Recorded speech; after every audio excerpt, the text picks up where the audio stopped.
Dear Thai, dear Sangha, before we listen to a sound of the bell, maybe I'll just do a short introduction, and then while we're listening to the sound of the bell, we can use that opportunity for our question to come up. So welcome to Question and Answers. Tomorrow, most of you will be going home. So please don't go home with the question, your deepest question, burning in your heart. Now is the time to speak out. So the questions you might like to ask are to do with your practice and about your suffering and your difficulty. Please don't ask us questions about the history of Buddhism because we're not very smart, we don't know the answers. So only questions that are really causing you to suffer and causing you difficulties, and then together we can look at that and we might be able to share our own experience, and that might bring some light. So we will start with 2 or 3 questions from the children, and then afterwards we will ask for questions, maybe about 5 questions from the young adults and the adults. So while you're thinking of your question, please try and be very specific. Don't ask very general questions. We really want to know your story, your own particular difficulty. And if you feel embarrassed about asking your question, don't forget that we are all so similar, and that if you have got that difficulty, if you can have the courage to speak it out, you're going to help a lot of people in this room. So please be brave. When you ask your question, don't forget, please be brief. You can be very concise, because we're going to write just 1 sentence on the board, so try and get it into 1 sentence. And we'll ask a few questions first, and they will be written down, and then the panel will answer them. So first of all, we're going to start off with 3 sounds of the bell, and while we're listening to the bell, come back to yourself, come back to your breathing, and invite your deepest question to come up.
So first we like to ask the children to ask their questions. There will be a monastic who will bring a microphone to you if you put your hand up. So this can be a question about maybe difficulties you have with your friends or your family or at school, or something that's you don't quite understand about the practice. So you can put your hand up when you have a question.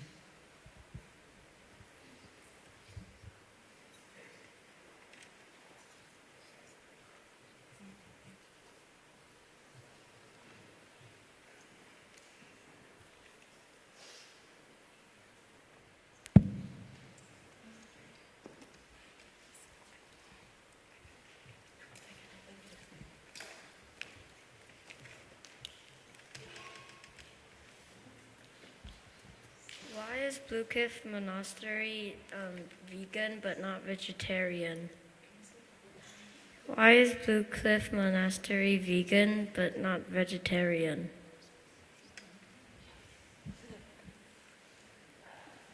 Right. We have our first question. Excellent. Do we have one or two more questions? Ella? Why are monks and nuns bald?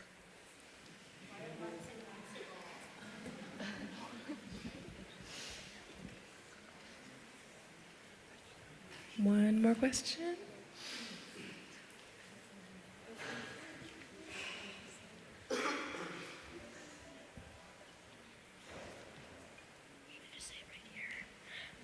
When there are no retreats going on, what do you do all day?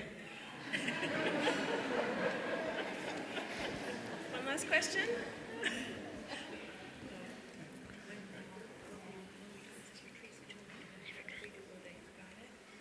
Okay, that's enough.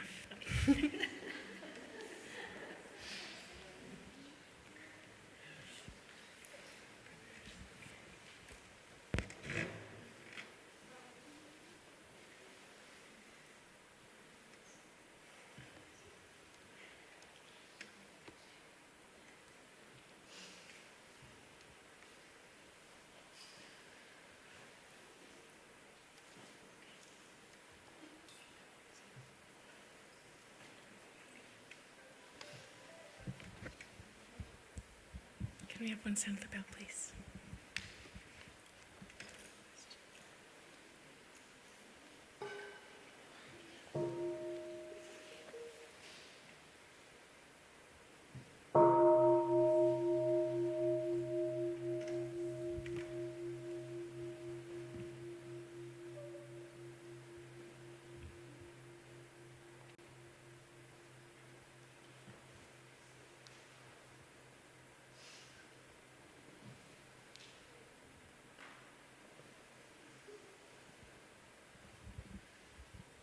Dear respected Thai, dear beloved Sangha, my name is Sister Trang Hai Un, or Sister Ocean in English, and I would like to try to do my best to answer question number one. I see that maybe a few questions have come up, but maybe that question can be asked with the monastics in your group when you're in children's program together, because we only have a little bit of time.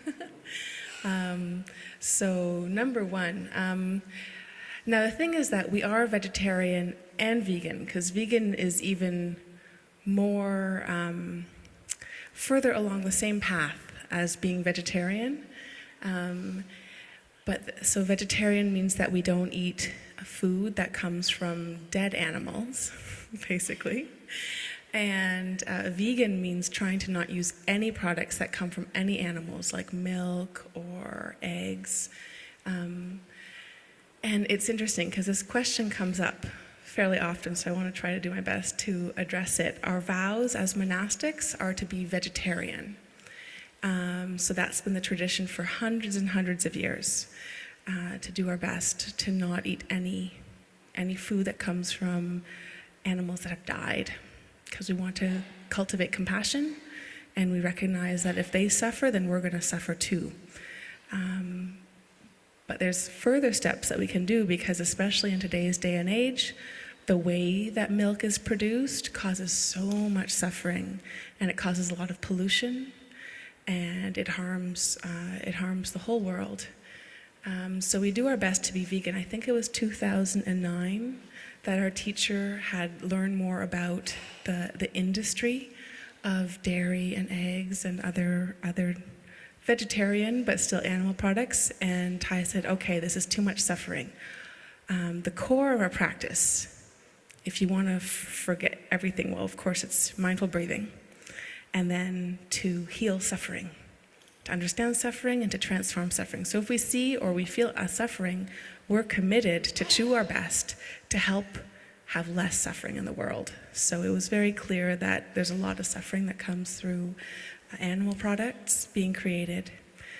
So Thai and the community decided in 2009 we would do our best to become vegan. But then some people come here and they say, but sometimes there's pizza. sometimes there's ice cream. What does that mean? Because a lot of people, if they call themselves vegan, they're very, very strict. So when I was a layperson, I never called myself vegan because I was only 90% vegan.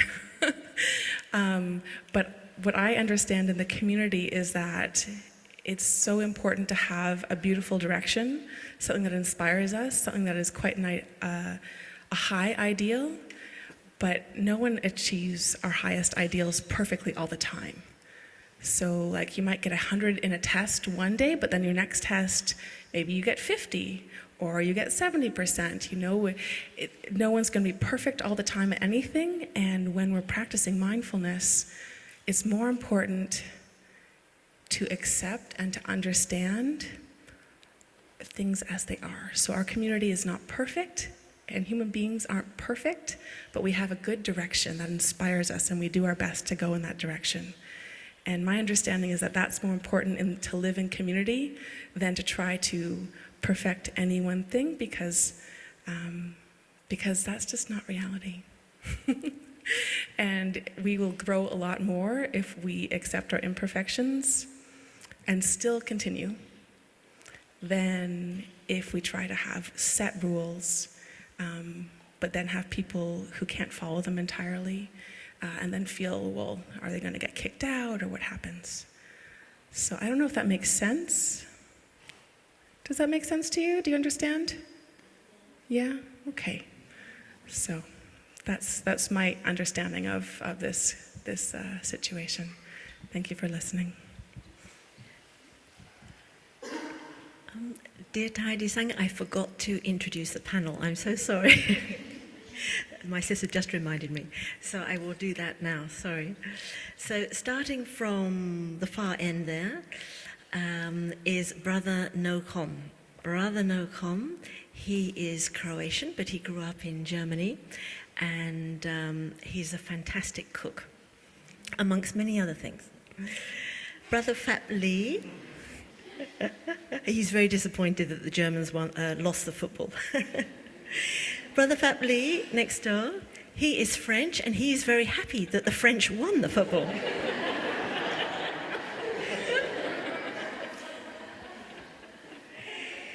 And Brother Phap Ly, he is our barefoot monk, and you may have seen him wandering around everywhere with bare feet, whatever the weather.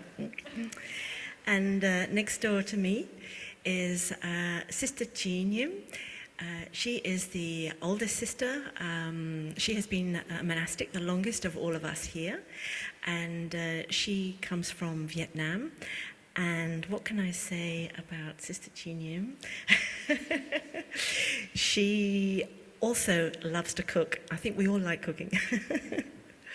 So too, on this side, Sister Ocean. She comes from Canada, and we are in the same ordination family. Yes, let's hear it for Canada. Yeah. We have many people from Canada here. That's great. And what does my sister like to do? I know my sister likes ice cream. But she prefers vegan ice cream. And my name is Sister Samadhi. That means Sister Concentration. I am English, but I've lived actually longer in France. And what I like to do, I like to do gardening. Yeah, I take care of the flower garden. So now we can listen to one sound of the bell, and we will answer another question.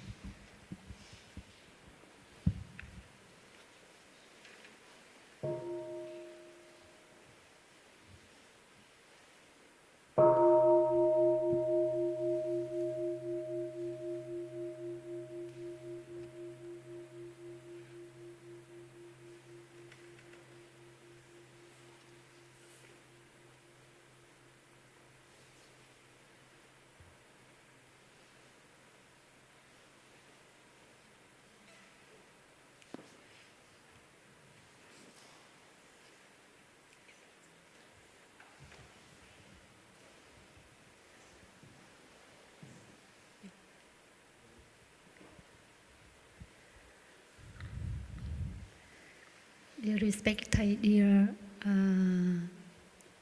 children and dear Sangha, I would like to answer the question number 3.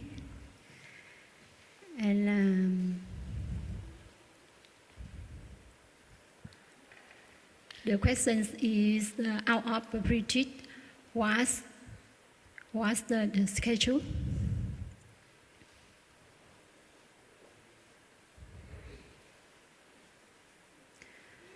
I think that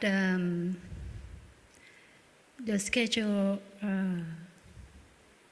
is something and help for everyone to focus on practice and make peace, joy, and happiness. So especially this summer retreat is called family retreat.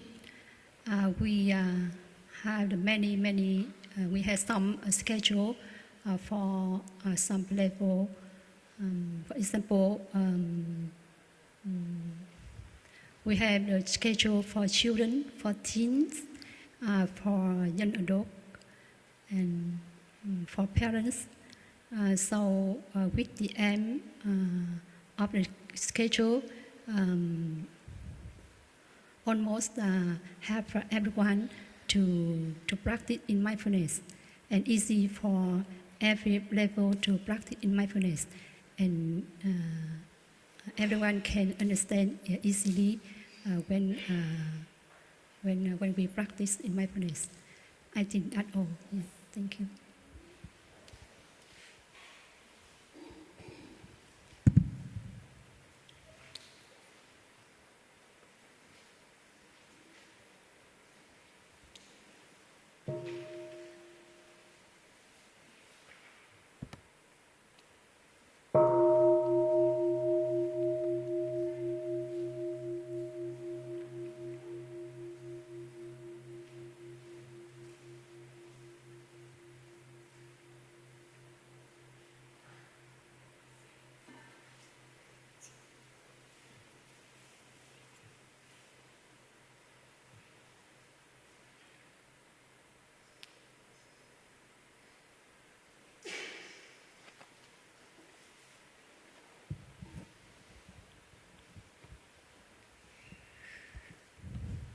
Dear Sangha, I will answer now, so the questions are not too difficult. And so there is still the number 2. Why our monastic bold? So first, we shave our head in order to remember that we are monastics. It's a way for us. Each time we shave our head, actually, we have a little poem that we can recite. It is the same poem that we have been reciting when we have been ordained for the first time, and the first time that our head have been shaven. So each time we shave our head, which is maybe once a week, I would say, in average, we have the chance to remember our vows, actually. So it's a very easy way to remember that we are monastics. Sometimes also Thai told us that a way to remember that you are a monastic is just to put your hand on your head, and there is no hair. So that's a good way to remember ourselves if we are kind of lost in something not monastic, maybe. And another thing that is very practical with the shaven head is that, and Thai told us that too, and I like it too, is that for other people to know that we are monastics. So they won't try to get us out of the monastic path. So having a shaven head has multiple advantage. Also that we don't use so much shampoo.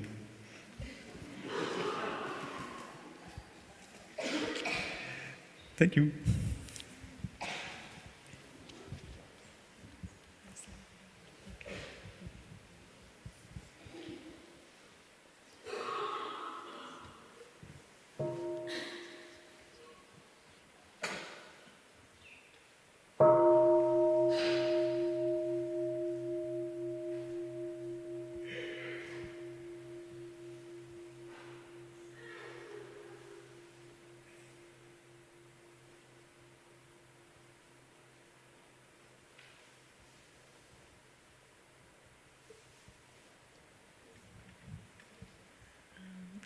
So maybe I just add about the little boy that asked, what do we do all day when we don't have a retreat?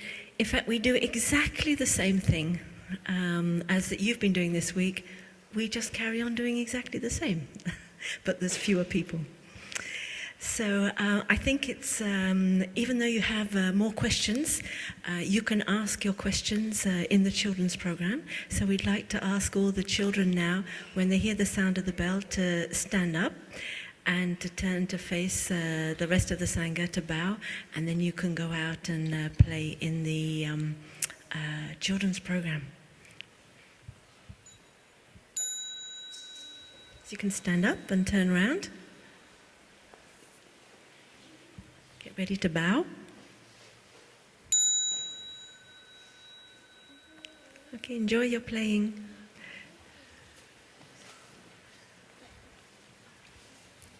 And if our other friends, you would like to move up to the front rows. Yeah, and we'd particularly like to hear questions first from the teens and from young adults. So if you can be starting to think about your question. So please move up so that we don't feel so lonely up the front here.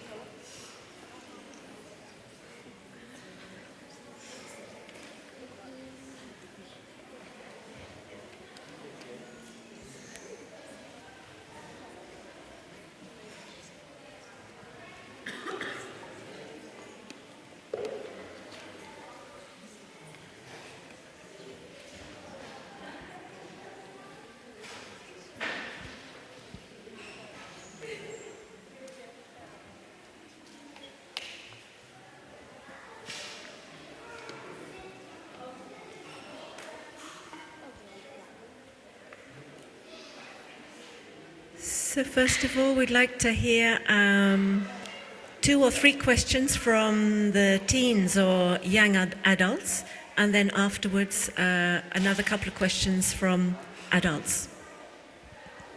But first we can listen to a sound of the bell.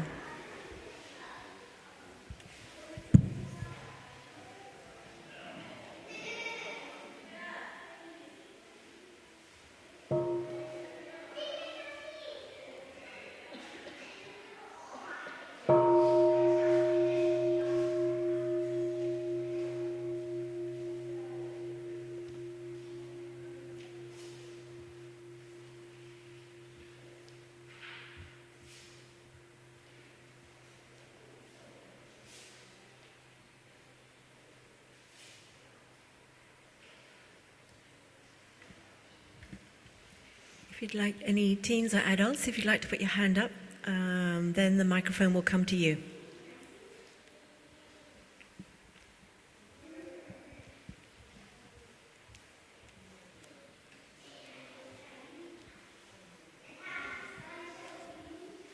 When you're meditating, how do you know if you're doing it right?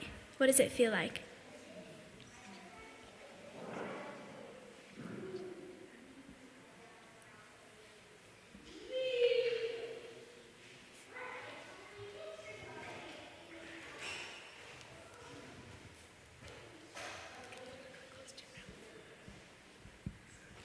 I don't really know how to say this in short words, but when you ring the bell, I don't know what you call it, but you put the stick down on the bell and you leave it there, and then you bring it back up and then you ring it. I don't know how to say that in short words. Yeah.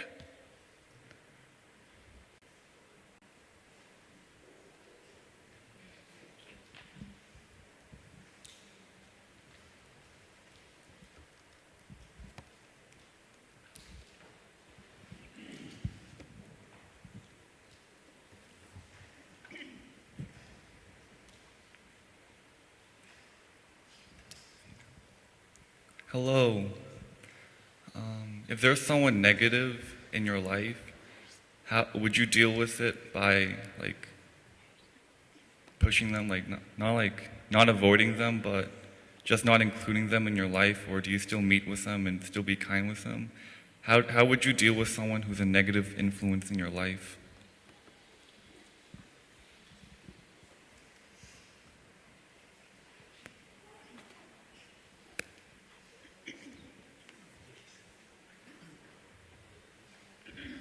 So thank you so much, the young adults and the teens. And now if we could take a couple of questions from our adults.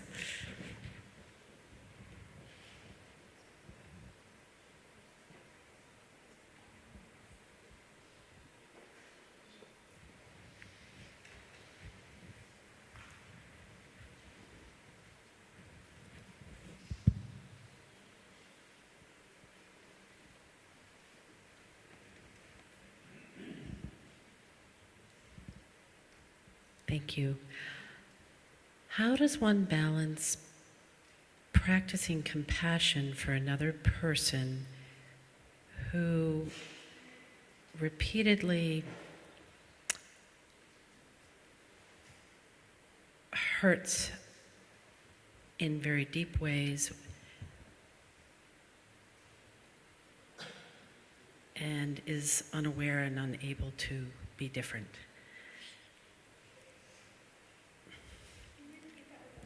Okay.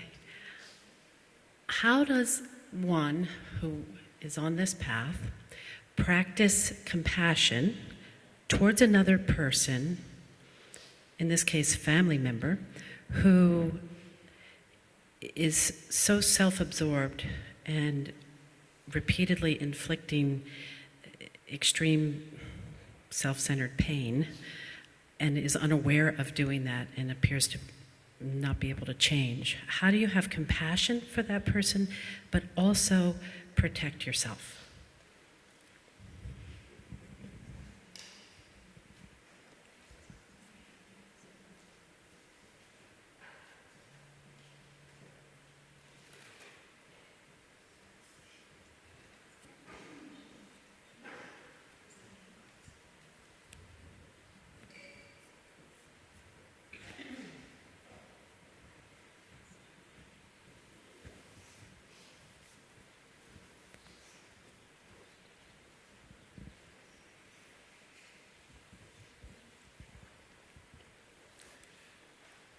My question is, I was raised by an Irish Catholic woman.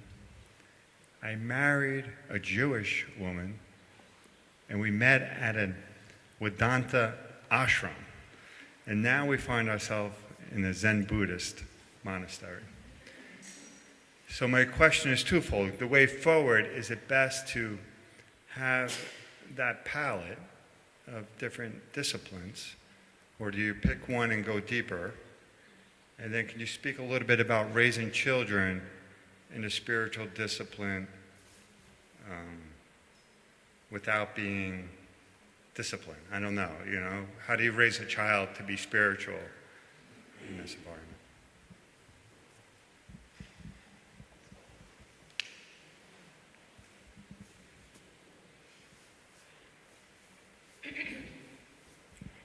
Good morning.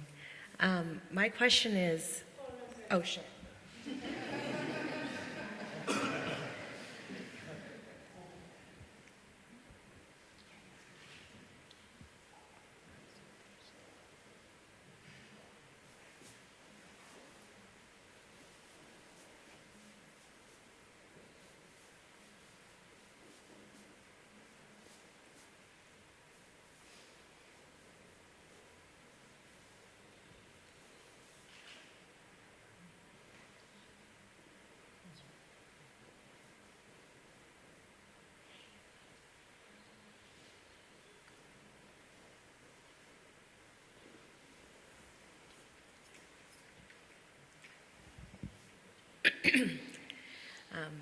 When you think a negative thought about somebody, is it better to dismiss the thought or to dwell on the thought to understand the root cause?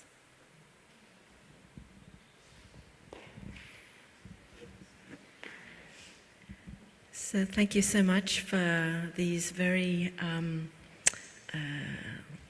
inspiring questions. There is a lot of content there, and so we'll listen to a sound of the bell to start digesting these questions. And when Kat is finished writing the questions, would you be able to move the board just a little further forward so that we can read it from our seats? Thank you.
Dear Thai, dear Sangha, if somebody wants to know what I do out of retreats, I'll tell you I work part-time as a barista at Starbucks. Just kidding.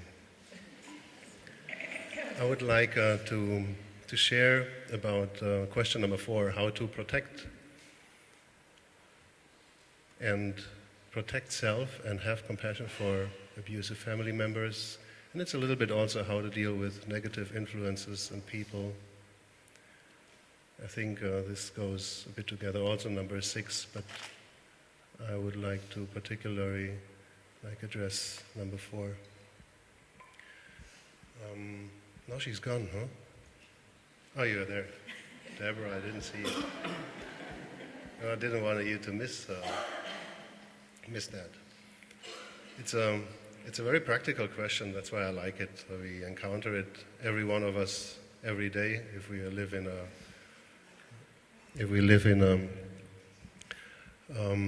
loving environment, or if we live in an environment that is not designed to love each other, like the workplace, but you talked about a family member. So it's basically, but it addresses all those environments. But especially.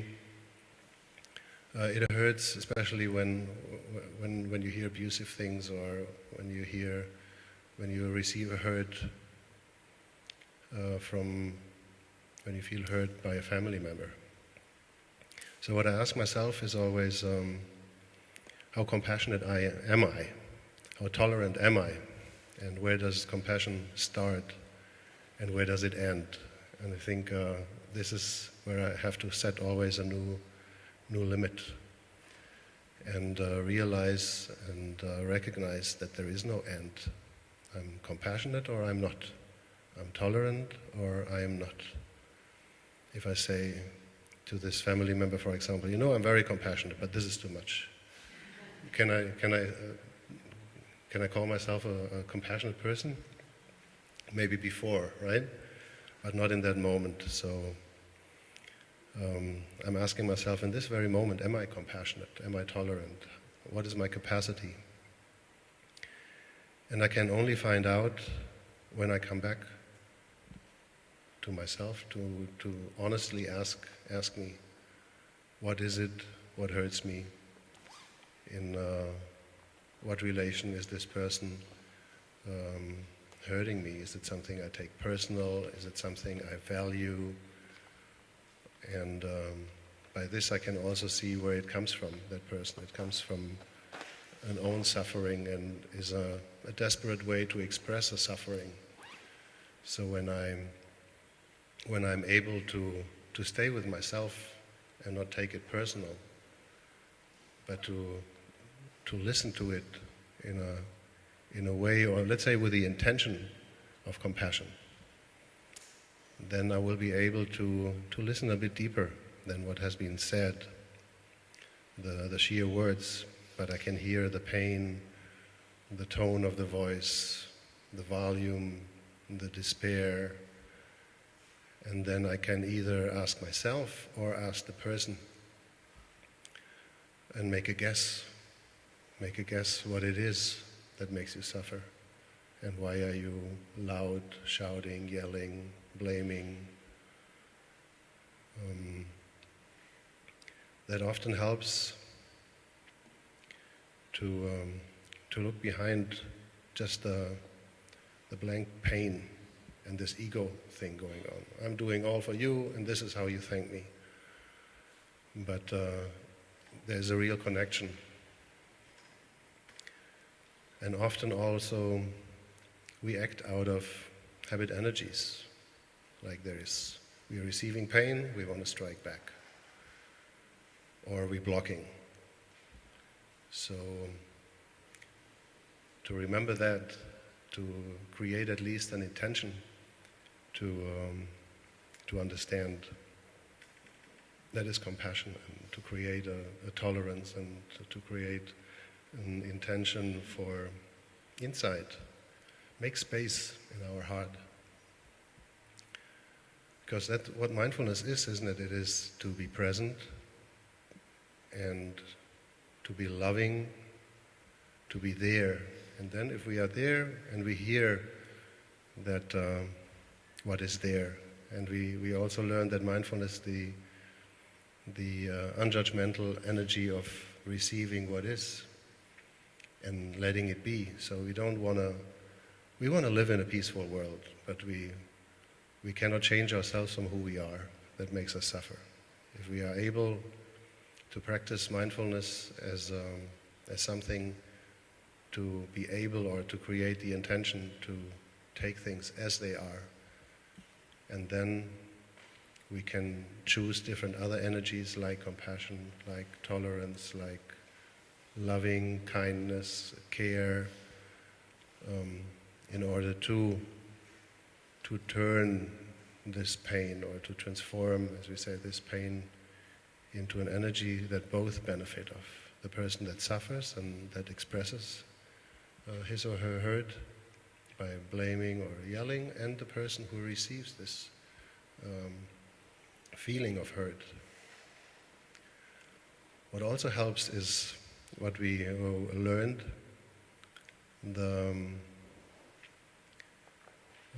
what we call the non-self, or the interbeing, or the emptiness, that helps us not to take things personal. But we know that this person isn't like addressing us, even if the person says, it's all your fault that I'm feeling so bad. You know that there are many conditions that made this person suffer, and we can actually be, I read that sometimes it is very difficult, grateful to have an opportunity to help somebody out of a certain misery, and to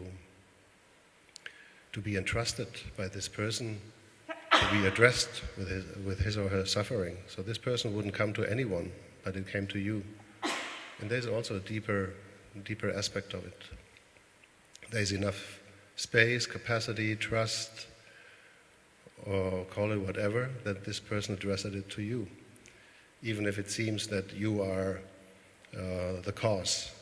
We know that there is no cause, that there are triggers, but the cause lies within. So, bringing that back to our mind, that everything is empty, then at least we are not taking it too close to us, and the hurt and the pain is not too strong.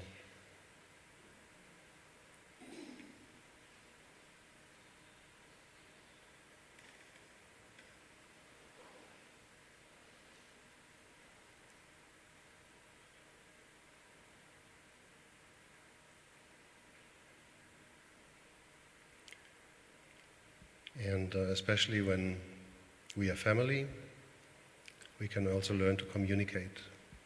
And you can express also how you feel when you hear that blame or judgment in a way that you don't disconnect with the other person. Like you just express how you feel without blaming the other person for being the cause of your unpleasant feeling or for your pain you feel when you hear this. And sometimes we don't have the capacity to talk to each other because it's too fresh or it hurts so much that we are not able to speak in that very moment. So we can just take our time and like digest it within us under those aspects. And what I liked very much, what I suggested, and I tried it a couple of times and it really works, is that when you're in disharmony with a person, especially one that is very close to you, and you were not able yet to express this hurt or this disconnection, or you're afraid of the answer, you make this person a gift. You know what this person likes, and you make it, or you buy it, or you prepare something, and you give it to that person. You can give it to that person directly, or put it on the bed of this person. And this is as well a sign of appreciation, as a sign of a ceasefire, and is a sweet gesture. And it helps also us, if we are not able to communicate, to at least communicate in a non-verbal way. So these are a few possibilities, but there are many more. And if we are taking these and reflecting about others, we can see what helps most in our individual situation. I wish you good luck.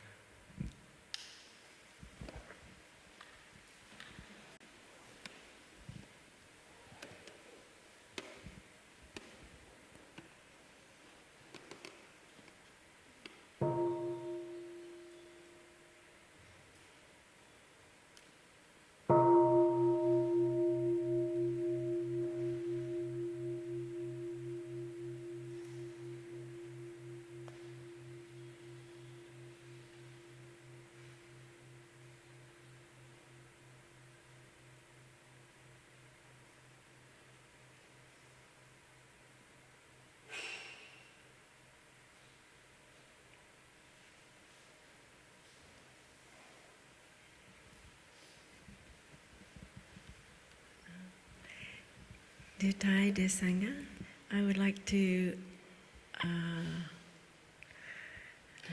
share about question number 1. About, I think the question was something like, how do I know if I'm meditating, if it's right or wrong?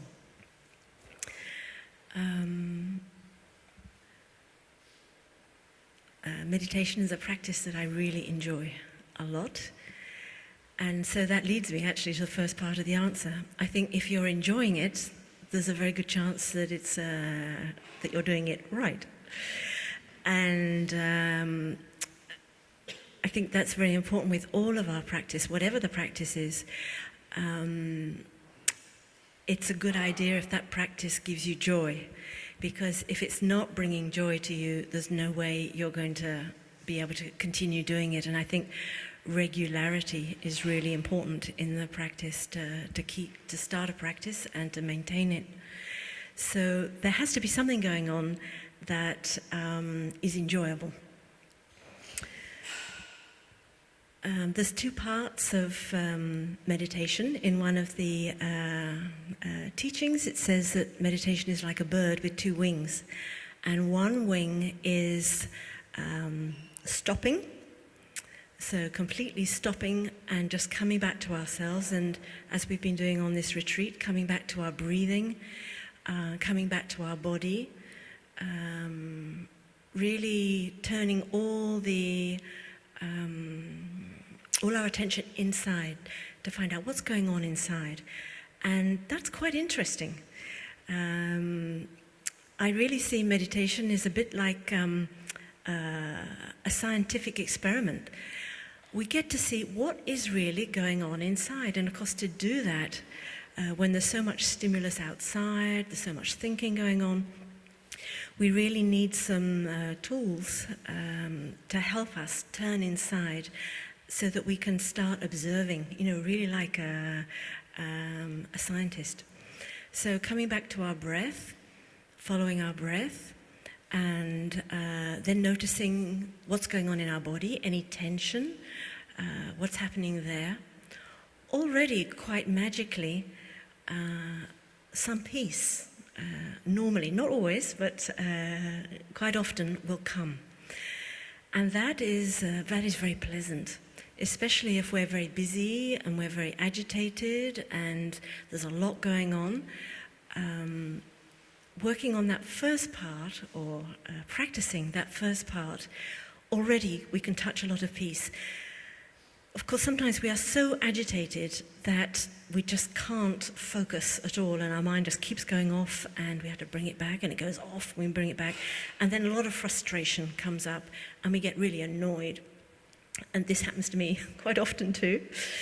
And something that Thai once said I find just so encouraging. Because Thai says you don't have to meditate for 5 years before you get the benefit, or 2 years, or 10 years. Thai says just coming back to one mindful breath, just breathing mindfully one time, we can touch peace. I think that is so empowering because we can all do that, just the length of one breath.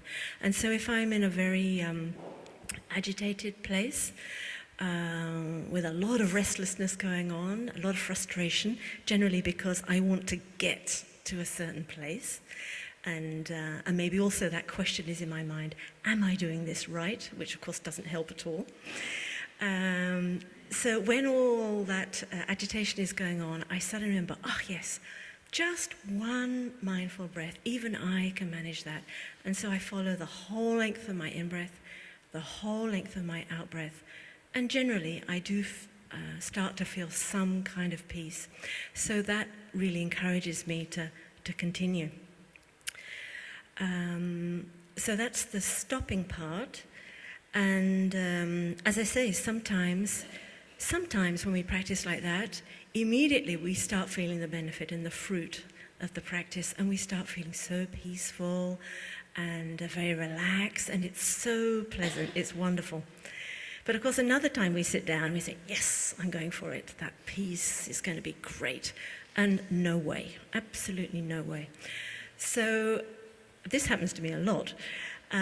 So because I've noticed this in my practice, I now remind myself, I'm probably not being able to get in touch with a peaceful place because I have a big expectation. I'm trying to get to a certain place, and that might be to do with thinking, am I doing it right? If I'm doing it right, everything's peaceful, wonderful, I'm sitting here in bliss, and if I'm not there, I'm doing it wrong.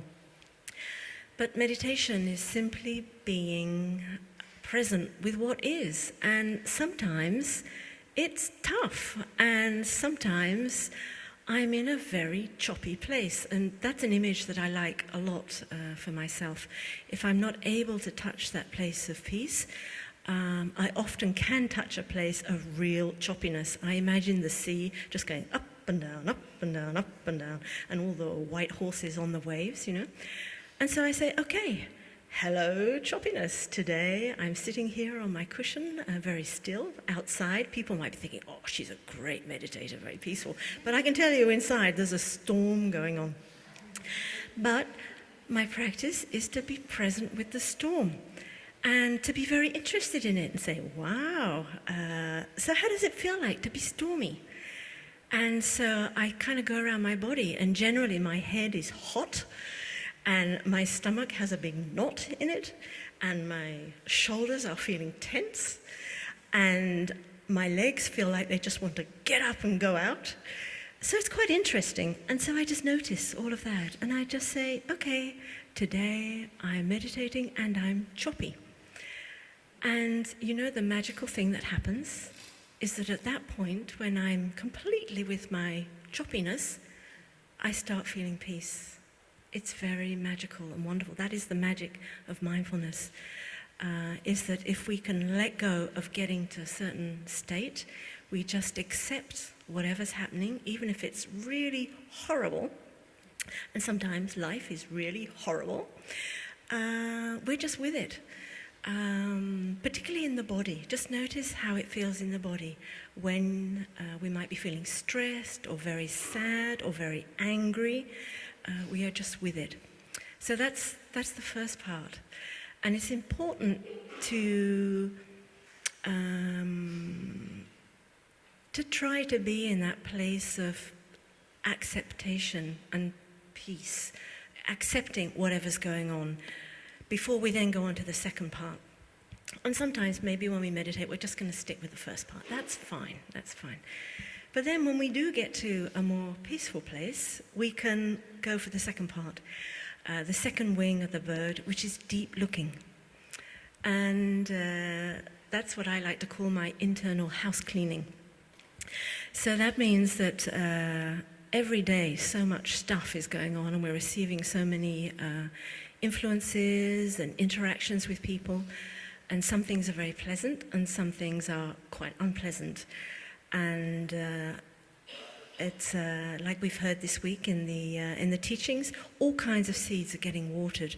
And so what I do is that when I'm in meditating and I'm in a place of some stability, there is a certain sense of stability, I invite up. I say, okay, so how am I feeling today? And there may be sadness come up, or there might be anger, or there might be joy and happiness. Who knows? That's one of the great things about meditation, is when we sit down on our cushion, we have no idea of what we're going to find. So that's part of being like a scientist. We really don't know what we're going to discover, and I find that fascinating, really, really interesting. So even if you've had a meditation that's been really tough and agitated one day, doesn't mean to say that the next day it's going to be the same. We just don't know. So it's very important to keep that open mind, and then whatever comes up when we're practicing the deep looking, we can look at those emotions and again see where is that in our body, and be interested to know, oh, well, I wonder where that might be coming from, and to just be present with our sadness, with our anger, whatever, and allow our inner wisdom to just float up to the surface. We don't have to sit there thinking, why? We don't have to try very hard. We can just sit with the anger and just be with it, and just allow things to float up. I hope that has helped with your question.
Now I would like to answer the question number 3. How to deal with the negative influence someone around us.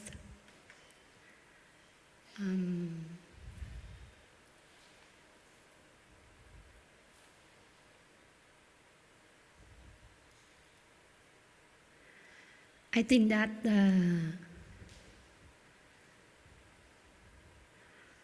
all of us has the negatives and positive in our consciousness.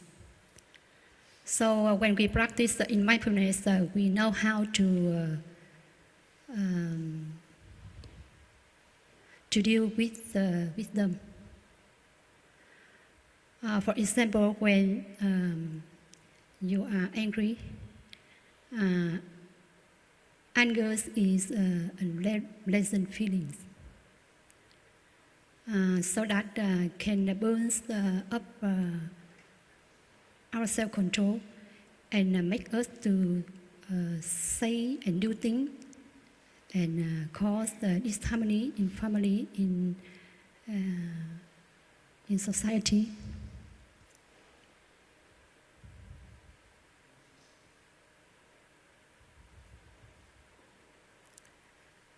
And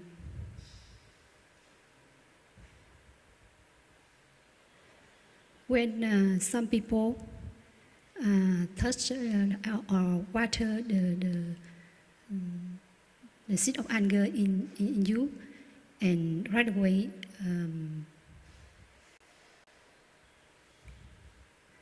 you are not usually inclined to return to yourself, and to take good care your anger. And you want to look for someone who is make you suffer. If you do this, it's not good for you. Or some people when they are angry and they come to their room and lock the door, and they express your anger by pounding the pillow. And you know the technique may work temporarily. So because when you pounding the pillow and you spend a lot of energy, and after for a while, and you will be exhausted, and you make feel better, but the root of anger is still intact in your consciousness. So when you practice in mindfulness and you're aware and you put all energy to take good care of anger, you just follow your in-breath and out-breath, and at first maybe the anger is still there, but you feel safe. And for a while, after a while practice, and you feel better and better. And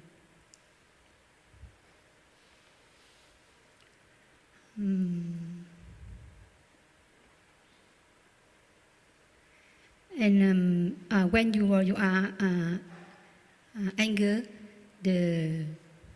when you're angry, the anger is in yourself. If you run away, or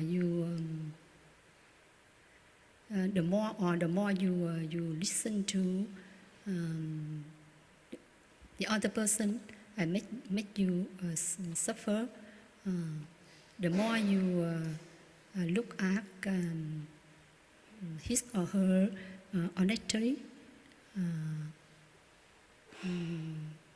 prudence, or maliciousness, and the more the anger flares in yourself. So in the best way, when you are anger and anger come up in yourself, you come back to yourself, and you follow your in-breath and out-breath, and after that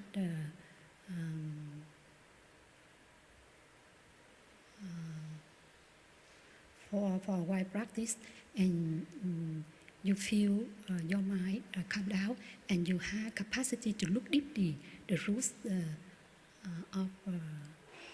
of suffering.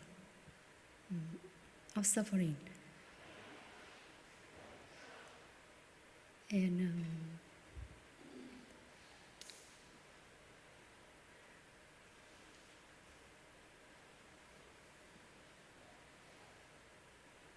now I will answer a little bit the question number 5. How to raise children in a spiritual environment,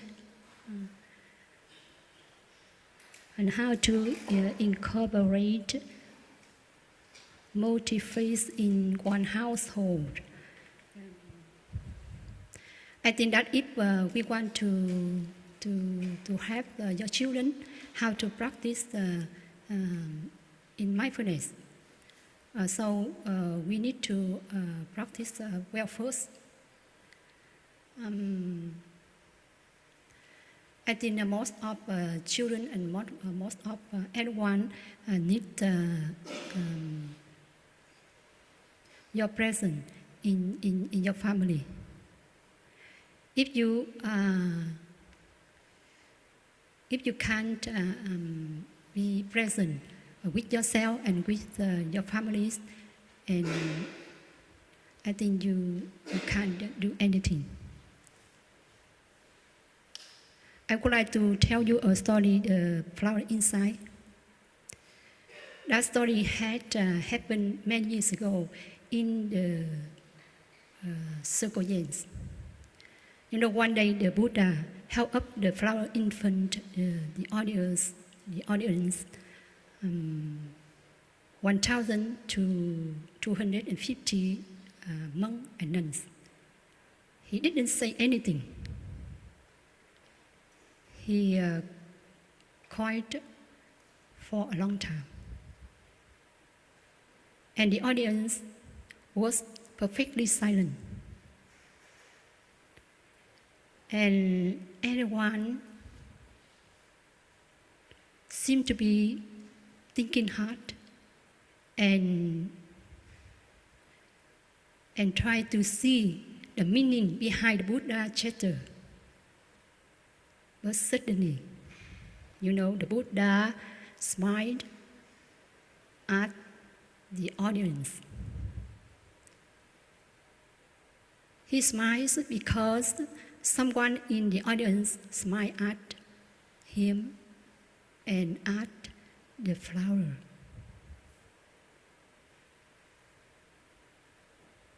And that monk was named Mahakajapa. And when Mahakajapa smiled at him and smiled at the flower, and he smiled back. And he said,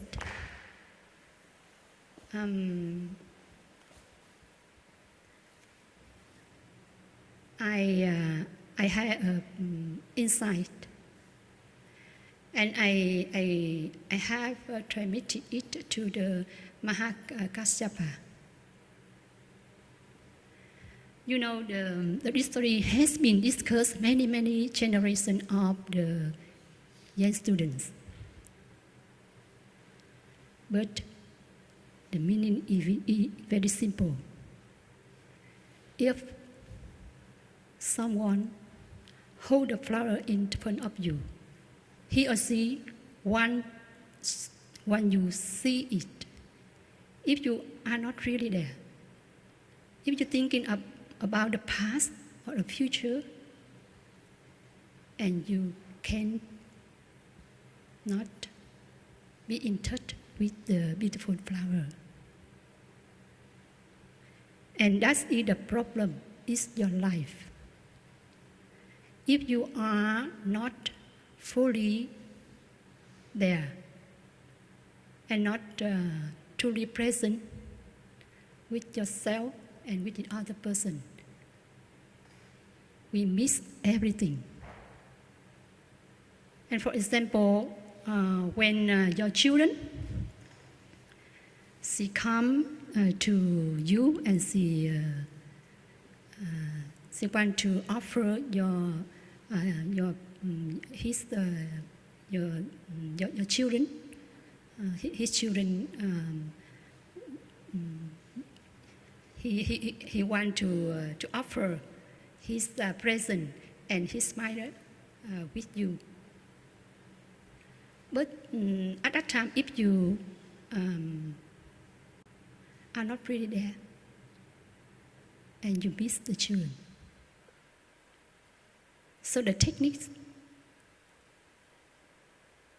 of being alive is to offer your present for yourself and for your beloved one and for everyone in your family.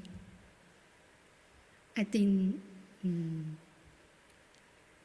the present for yourself, for your beloved one, and for everyone is very important.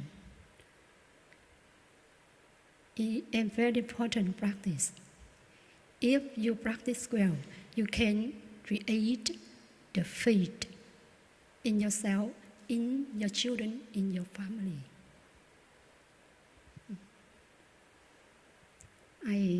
I just share my thinking about that. Yeah, thank you for deep listening.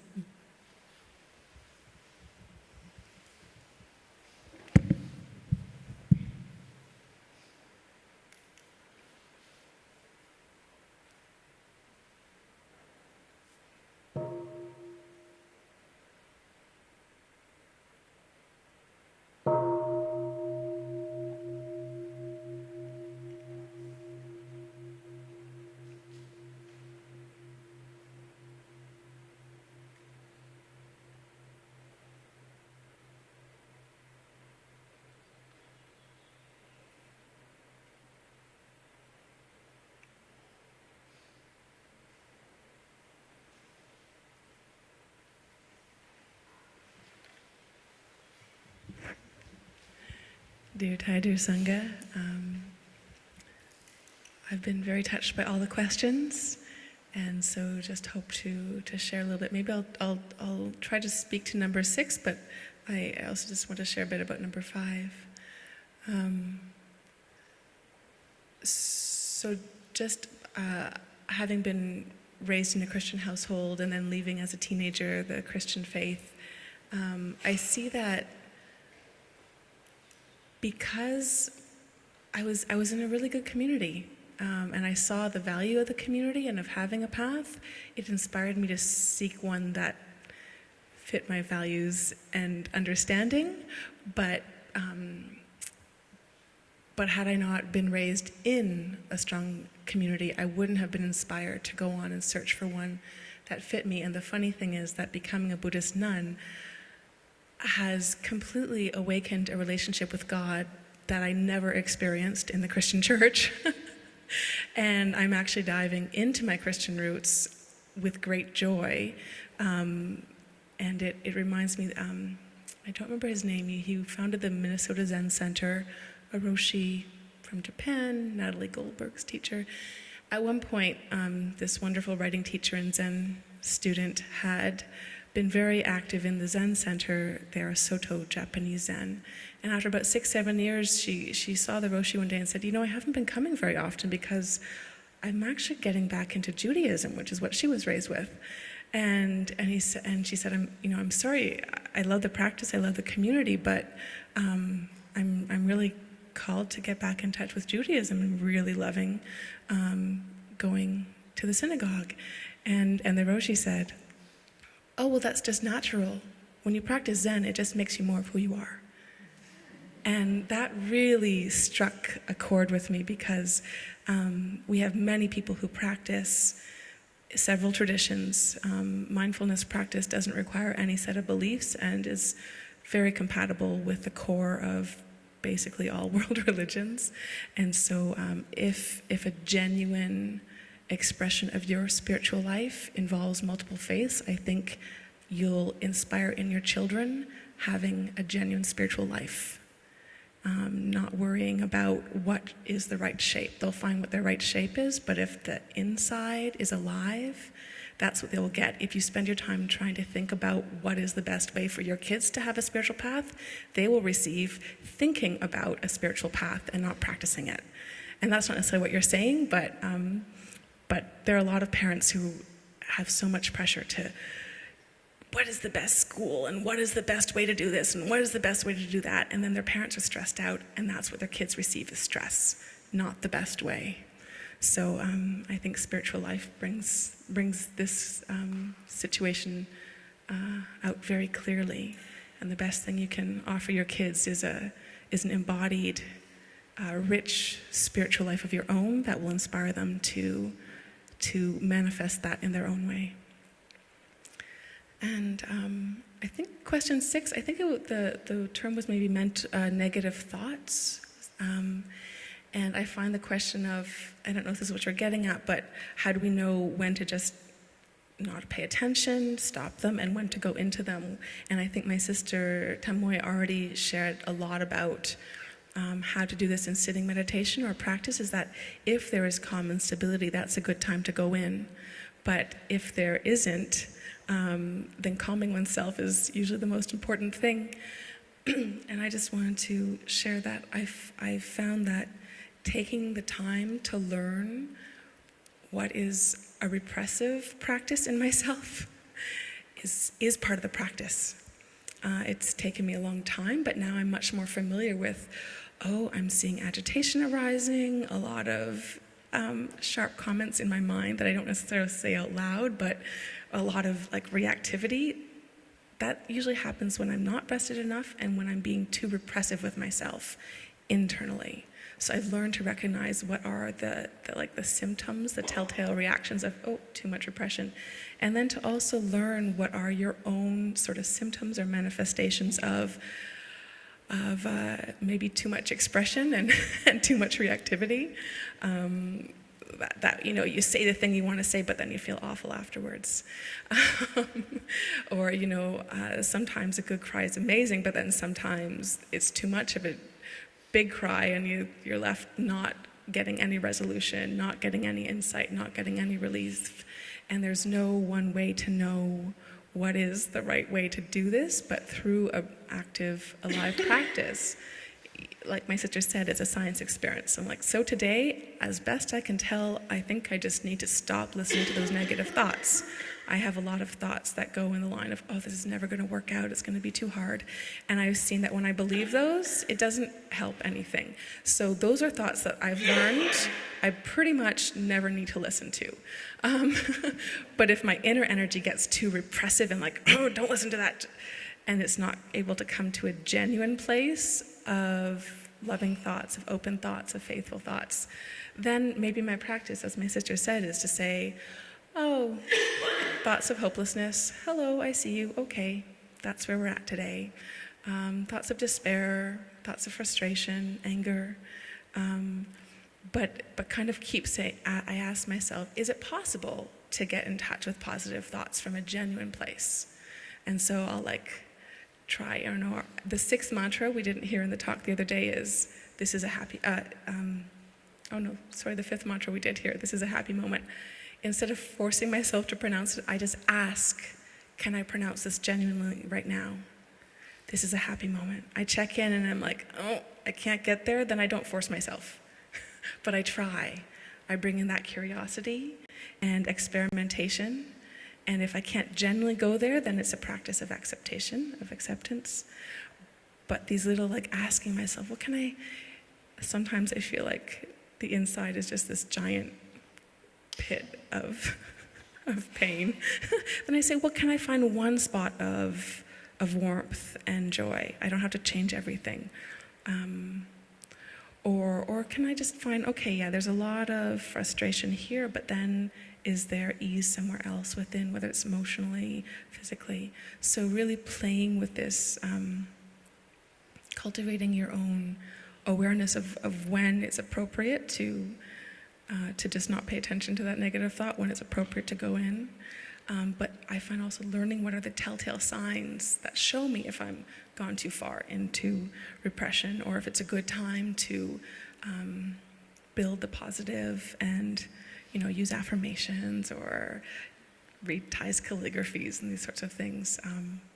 Taking time to learn that is part of the practice. There's no way to know it beforehand, and if it takes 10 years to get a good sense of what's a balance, that's great. You won't get there without the 10 years spent to get there. So thank you very much for listening, and we have a little bit of time for maybe my brother to share about the bell or anything else.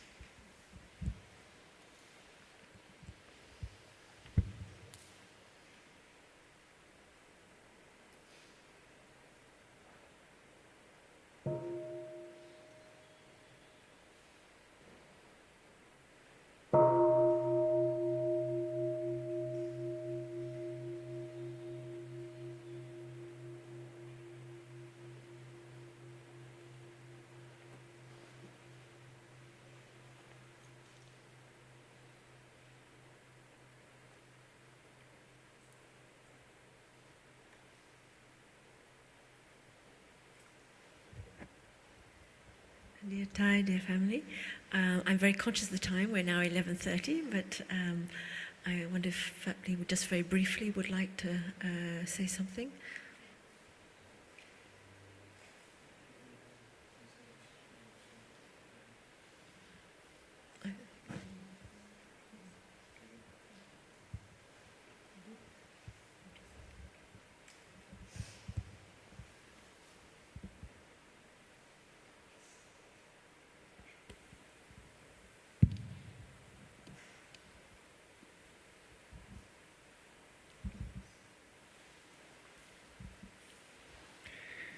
So I will continue with the easy question.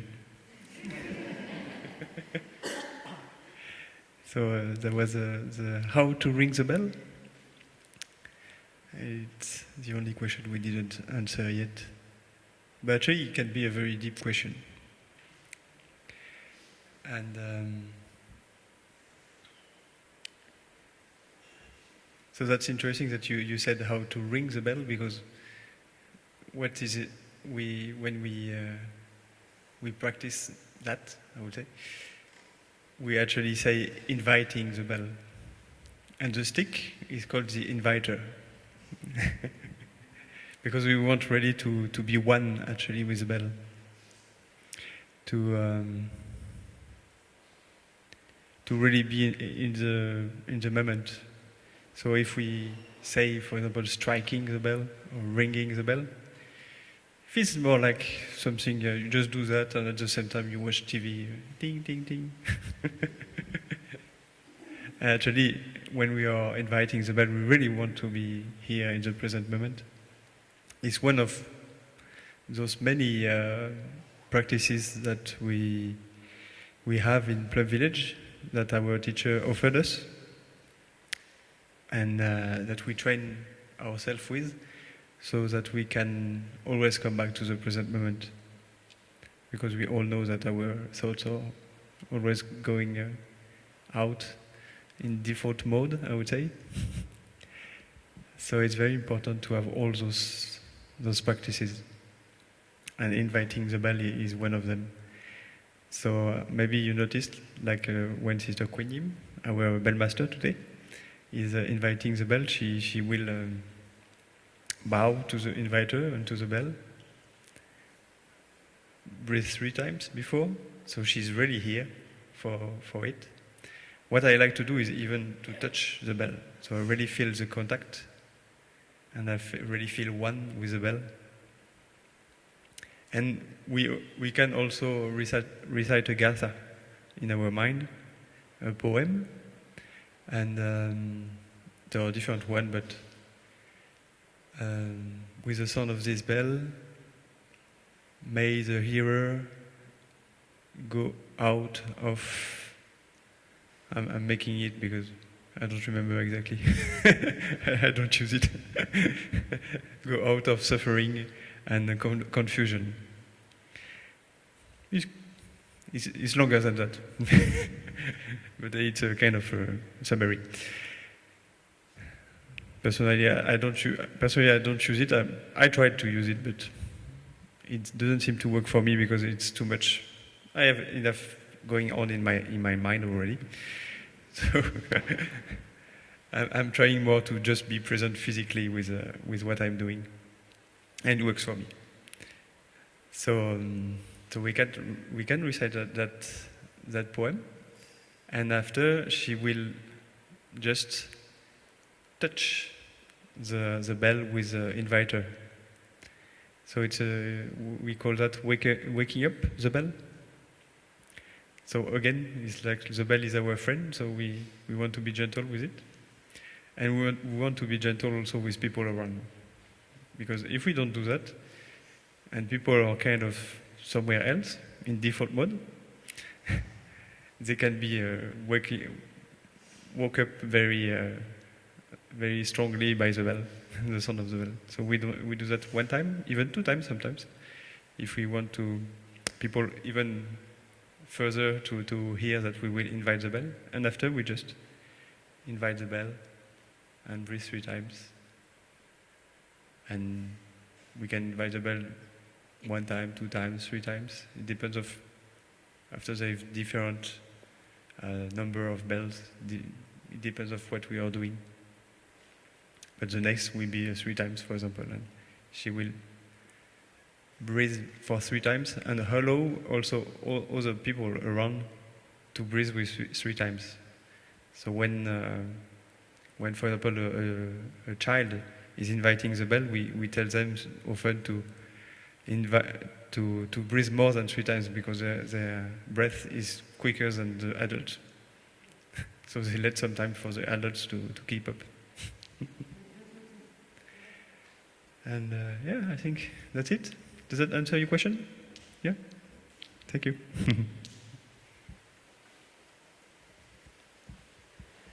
So thank you so much for these very rich and inspiring questions, which I'm sure one person's question helps a lot of people in the room. So thank you for being brave. And now we have an opportunity to listen to a sound of the bell from Srs Chi Nghiem. She will give us a demonstration so you can all watch and be very aware of how to invite the bell. And then after that, we will probably have some announcements. Thank you so much.